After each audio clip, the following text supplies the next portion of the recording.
பத்தி சொன்னேன்.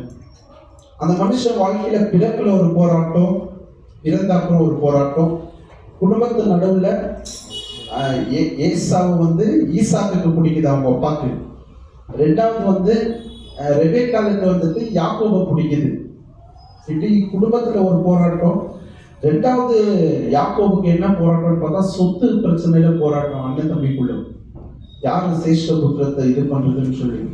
இதை தாண்டி ஏசா வந்து யாக்கோபை சாவடிக்கணும்னு நினைக்கிறான். ரெபேக்காலுக்கு இந்த செய்தி அவங்க அம்மாவுக்கு தெரிஞ்ச உடனே அவங்க மாமா கிட்ட அமைச்சிடறாரு. மாமா கிட்ட போனா அங்க ஒரு போராட்டம். போன ஞாயிற்றுக்கிழமை உங்க மத்தியில பேசும்போது சொன்ன போராட்டத்தை குறித்து பேசணும். அப்போ இவன் யாக்கோபு அவங்க மாமனார் கிட்ட போறான்.